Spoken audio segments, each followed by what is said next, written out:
Selamat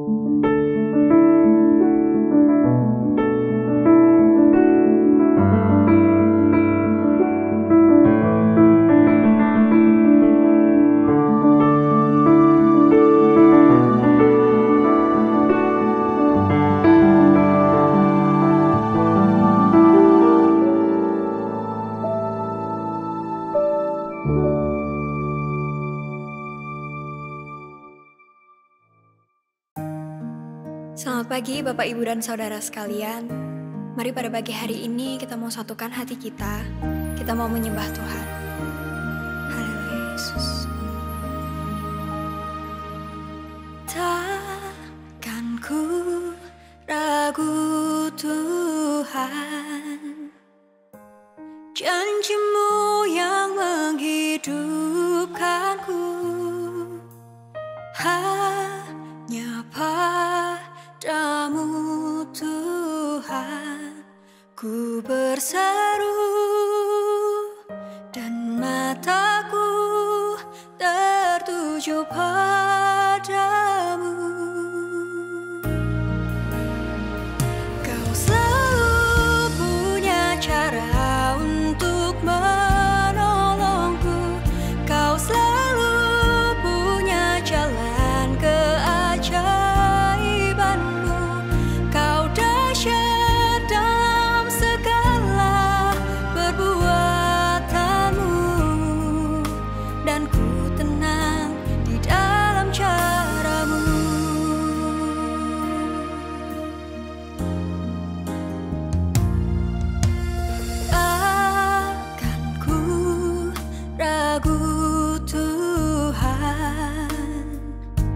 Janji-Mu yang menghidupkanku. Hanya Padamu Tuhan ku berseru, dan mataku tertuju padamu. Kau selalu punya cara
Puji nama Tuhan, selamat pagi Bapak Ibu Saudara sekalian dikasihi Tuhan.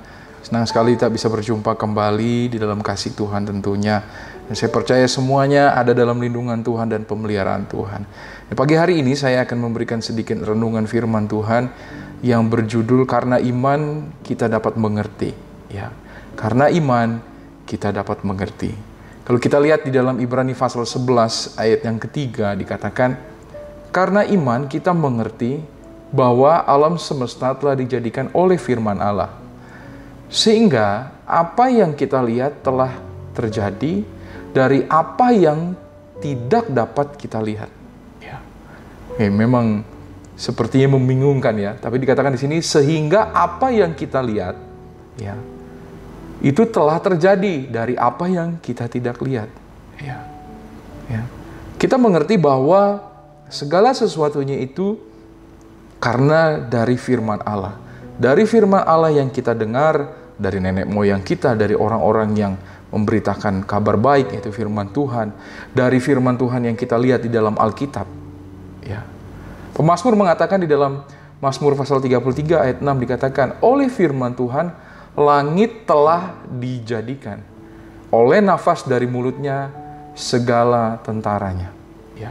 Dikatakan, oleh firman Tuhan, langit telah dijadikan oleh nafas dari mulutnya. Ya. Jadi, karena perintah dari Tuhan itu sendiri, dari Bapa. Ya. Kalau kita lanjut lagi di dalam ayat 9, dikatakan Mazmur pasal 33, dikatakan, sebab dia berfirman, maka semuanya jadi. Dia memberi perintah, maka semuanya ada. Ya. Sebab dia berfirman, maka semuanya jadi. Dia memberi perintah, maka semuanya ada. Ya. Manusia terbuat, ya, terdiri dari debu dan tanah dan nafas dari Tuhan. Manusia dari tanah yang fana, ya, yang tidak ada artinya, tetapi karena hembusan nafas dari Bapa, ya, dari Tuhan, ya, yang kita sembah dalam nama Tuhan Yesus Kristus, itu menjadi manusia, menjadi makhluk hidup. Bahkan manusia itu diambil dari gambar dari Tuhan, ya, menurut citranya Allah. Ya. Ya. Nah, bagaimana kita bisa mulai mau mengerti kalau semuanya itu kita dapat mengerti? Karena iman. Ya. Seperti di Ibrani pasal 11 tadi, karena iman kita mengerti bahwa alam semesta telah dijadikan oleh firman Allah. Ya. Firman Allah yang menjadikan semuanya. Perintah dari Bapa itu yang menjadikan semuanya ini jadi. Ya. Bapak Ibu ada saat ini. Ya. Apapun yang terjadi saat ini, Tuhan izinkan, Tuhan berikan kesempatan. Ya. Ini semua karena karya Allah dari firman Tuhan. Ya. Nah, bagaimana kita bisa supaya kita bisa mengerti dan percaya lagi? Ya. Bagaimana kita bisa memahami iman, bahkan mengerti iman itu sendiri? Di dalam Matius pasal 18 ayat 3 dikatakan, lalu berkata, aku berkata kepadamu ini Yesus, sesungguhnya jika kamu tidak bertobat dan menjadi seperti anak kecil ini, kamu tidak akan masuk ke dalam kerajaan surga. Ya. Kalau kamu tidak bertobat dan menjadi seperti anak kecil. Bertobat adalah kita berbalik dari dosa yang telah kita lakukan. Kita tidak lagi melakukan, tapi kita mengarahkan kita kepada Kristus atau kepada kekudusan. Ya. Kepada perintah. Kalau dulu kita mungkin berdosa, kita tidak melakukannya lagi, kita berbalik. Dan yang kedua adalah menjadi seperti anak kecil. Seperti anak kecil yang kita tahu, sifat anak kecil akan cenderung menurut. Ya. Polos, apa adanya. Tidak berbantah, ya mungkin ada yang berbantah, tetapi cenderung dia tidak berbantah, dia akan menuruti perintah dari orang tuanya. Disinilah yang Yesus katakan, ayo, kalau kamu bertobat dan menjadi seperti anak kecil, kamu akan masuk ke dalam kerajaan surga. Kamu akan lebih mengerti. Kerajaan surga itu kita belum lihat ya Bapak Ibu. Ya, ya. Tetapi Rasul Paulus juga mengatakan di dalam 2 Korintus pasal 4 ayat 18, sebab kami tidak memperhatikan yang kelihatan, melainkan yang tak kelihatan. Karena yang kelihatan adalah sementara, yang kelihatan ini sementara, sedangkan yang tidak kelihatan adalah kekal. Ya. Jadi jelas dikatakan bahwa Rasul Paulus mengatakan yang kita lihat yang sementara ini, bahkan Rasul Paulus, kita ini hanya mampir berkemah sementara. Berkemah itu nggak selamanya kita berkemah kan, Bapak Ibu. Ya kan? Waktu kita mungkin dalam perjalanan, mungkin kita piknik, kita berkemah kan nggak seumur hidup kita berkemah. Kita akan kembali kepada rumah kita. Ya. Nah, ini hanya sementara. Tapi yang nggak kelihatan, ya, sama seperti di Ibrani pasal 11 tadi, apa yang kita lihat telah terjadi, dan apa yang tidak dapat kita lihat. Gitu loh. Ini semua sebenarnya sudah terjadi, tapi kita sambil menantikan. Oleh karena itu, marilah kita bertobat dan seperti anak kecil supaya kita bisa mengerti dan menuruti firman Tuhan. 1 Korintus pasal 2 ayat 14. Tetapi manusia duniawi tidak menerima apa yang berasal dari Roh Allah. Karena hal itu baginya adalah suatu kebodohan. Kita lebih cenderung kan percaya apa yang kita lihat. Maka itu dunia menganggap satu kebodohan bahwa kita harus beriman dan percaya. Di dalam 1 Korintus pasal 2 ayat 14 saya lanjutkan. Dan ia tidak dapat memahaminya, manusia duniawi itu. Sebab hal itu hanya dapat dinilai secara rohani. Memang satu pergumulan, kita tinggal di tubuh jasmani, tetapi kita dituntut supaya kita bisa mengerti kerohanian yang tidak terlihat itu. Tapi jelas, ini dari seorang rasul yang begitu rela. Kita tahu Rasul Paulus dulu sangat jahat pada orang percaya.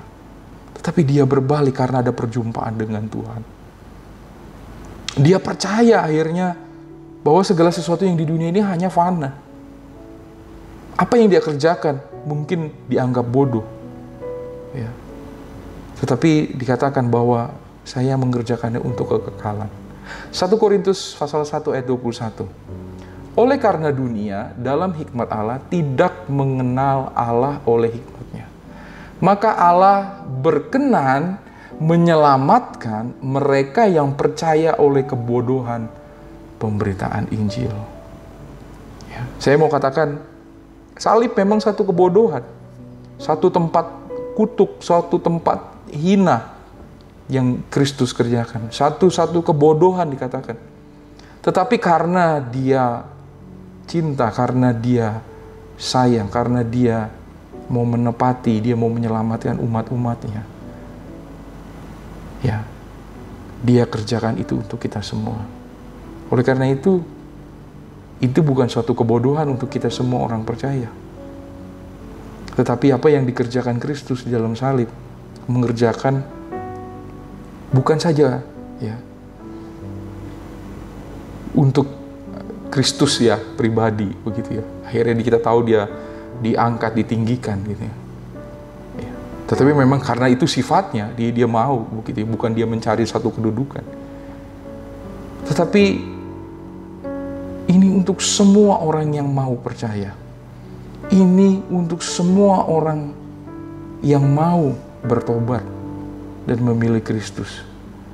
Ini untuk semua orang yang mau mengerjakan imannya. Meskipun dia tidak tahu, dia merasa mungkin bodoh, bingung. Tetapi saya mau percaya, saya mau berkorban, saya mau mengasihi, saya mau mengikuti Kristus. Dan dia percaya bahwa ini bukan semata-mata saya cuma diberkati di dunia ini, tapi apa yang saya lakukan adalah untuk mengerjakan kekekalan nanti. Khususnya kekekalan di surga. Bapak Ibu ingat, kekekalan ada dua, di neraka dan di surga. Tinggal Bapak Ibu pilih sendiri. Dan saya mau, dan kita semua orang-orang percaya pasti diselamatkan. Oleh karena itu kita pertahankan iman kita. Dan supaya karena iman, karena kita mempunyai iman, kita mengerti apa yang dikerjakan. Apa yang kita akan kerjakan, apa yang dikerjakan Kristus. Dan juga kita ikut mengerjakannya untuk kita semua. Puji nama Tuhan, tetap semangat, dan pasti kita diberkati Tuhan. Amin. Mari kita berdoa. Bapa di surga, kami ucap syukur untuk kebaikan kemurahan-Mu. Tuhan tolong untuk semuanya, Tuhan Yesus, terkhusus anak-anak-Mu, hamba-hamba-Mu, Tuhan, terkhusus di GPD Zion Altar, Engkau yang memberkati, menolong semuanya, Tuhan Yesus. Apapun jadi pergumulan, Tuhan, kami percaya setiap proses pergumulan itu mendatangkan satu kebaikan untuk kami, Tuhan. Memproses kami, Tuhan, menjadi lebih kuat, menjadi orang yang kuat, bahkan Tuhan menjadi berkat, Tuhan, dan menyenangkan hati-Mu, Tuhan Yesus. Terima kasih, berkati kami semua di dalam nama Tuhan Yesus Kristus. Haleluya. Amin.